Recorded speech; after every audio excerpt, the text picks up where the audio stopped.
நண்பர் சுவிசேஷ ஜெபக்குழு திருமல்லைவாயில் பணி மாவட்டம் வாலிபர் மற்றும் இளம் வாலிபர் கொள்கை 2025.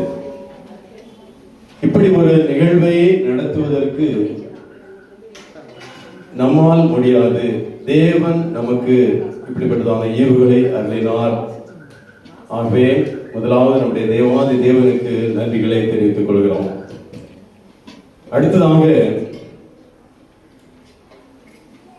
வாலிபர்களை கூட்டுவது,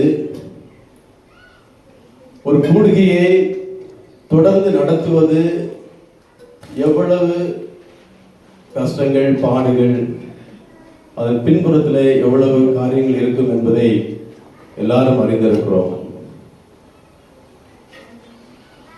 இத்தனை வருடங்களாக இந்த கூடுகை நடந்து வருகிறது என்றால் அதற்கு ஊக்கம் அளிக்கிற பெற்றோர்கள் நாங்கள் ஒவ்வொருவரையும் நாங்கள் நினைவு கூறுகிறோம். இந்த நாளில இந்த பிள்ளைகள் இந்த இடத்துல நடத்திய ஒவ்வொரு காரியங்களை கண்டுகளிக்கும்படியாகவும் ஆண்டவருடைய சத்தியத்தை கேட்கும்படியாகவும் வந்திருக்கிற உங்களுக்கு நண்பர் சுவிசேஷ ஜெபக்குழு மூலமாக மிகுந்த நன்றிகளை தெரிவித்துக் கொள்கிறோம். அடுத்ததாக பிள்ளைகள் எத்தனைதான் நாம தள்ளி உந்தி போ அப்படின்னு சொன்னாலும் வரக்கூடிய மனது வேண்டும். அப்படி இந்த பிள்ளைகள் ஒவ்வொரு மாதமும் உற்சாகத்தோடு இந்த இடத்துல வந்து ஆண்டவருடைய சத்தியத்தை கேட்பது மாத்திரமல்ல, இன்றைக்கு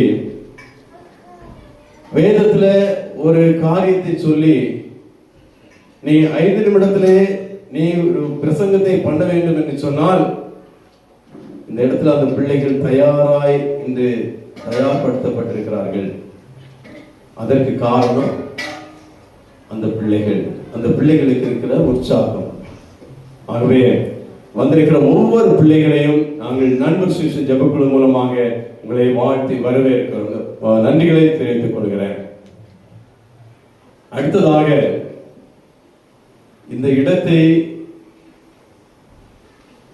இடத்துல வந்து ஒரு சிறப்பு விருந்தினராக அநேக காரியங்களை நம்ம மத்தியில இந்த பிள்ளைகளுக்கு நாம பேசியது போல ஆண்டவருடைய சத்தியத்துல இருக்கிற, வேதத்துல இருக்கிற அநேக காரியங்களை, ரகசியங்களை எப்படி வெளிப்படுத்த வேண்டும், பிள்ளைகளுக்கு மனதில் நிற்கும்படியாய் ஒரு போட்டியை போல வைத்து பரிசுகளை கொடுத்து உற்சாகப்படுத்திய நம்முடைய சிறப்பு விருந்தினர் திரு ராஜ்குமார் ஐயா அவர்களுக்கு மிகுந்த நன்றிகளை தெரிவித்துக் கொள்கிறேன்.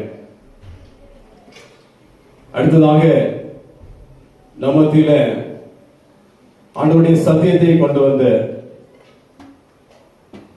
பிள்ளைகளுக்கு எப்படி சத்தியத்தை கொடுக்க வேண்டுமோ, பெரியவர்கள், அதாவது நண்பர் சுவிசேஷ ஜெபக்குழுல அநேக இடங்களில இன்னைக்கு நம்மத்தில எடுத்து பயன்படுத்தப்படுகிற ஒரு பாத்திரம் நம்முடைய ஐசக்கண்ணன்.